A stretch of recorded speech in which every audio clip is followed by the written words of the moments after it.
बेडखेळ येथील भोज रस्ता रामकुंड परिसरातील प्राथमिक आरोग्य केंद्र परिसरातील श्री सिद्धिविनायक गणेश सेवा अभिवृद्धी संघ यांच्या वतीने व समस्त गणेश भाविक मंडळी यांच्या सहकार्याने गुरुवार दिनांक 22 रोजी श्री गणेश जन्मोत्सव उत्साहाने साजरा करण्यात आला। या निमित्ताने सकाळी अभिषेक, अलंकार, महापूजा आदी कार्यक्रम लक्ष्मण गुरव यांच्यासह रामचंद्र अश्विनी गुरव यांनी केले, तर शिवानंद स्वामी यांनी विधिवत पौरोहित्य केले। या प्रसंगी प्राथमिक आरोग्य केंद्राच्या वैद्य अधिकारी व परिचारिका तसेच उपस्थित महिला व भाविकांच्या उपस्थितीत जन्मसोहळा पार पडला। तर बेबूताई चौगले, अश्विनी काकडे यांनी पाळणा गायन व भक्तिगीत गायन केले। सुंठवडा, घुगरी वाटप करण्यात आले। नंतर महाप्रसादाचा कार्यक्रम झाला। बहुसंख्य भाविकांनी प्रसादाचा लाभ घेतला। तर या निमित्त रात्री सिद्धेश्वर सिद्धा रोड भजनी मंडळाच्या वतीने भजन भक्तिगीतांचा कार्यक्रम झाला।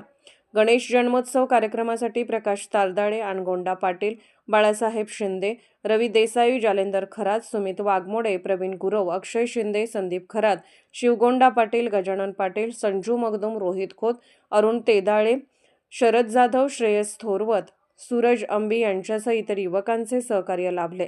एसबी न्यूजसाठी बेडखेळहून गजानन पाटील। राजकीय, सामाजिक, आर्थिक असा सर्व घडामोडींचा आढावा पाहायला विसरू नका एसबी न्यूज चॅनल आणि नक्कीच सबस्क्राइब करा।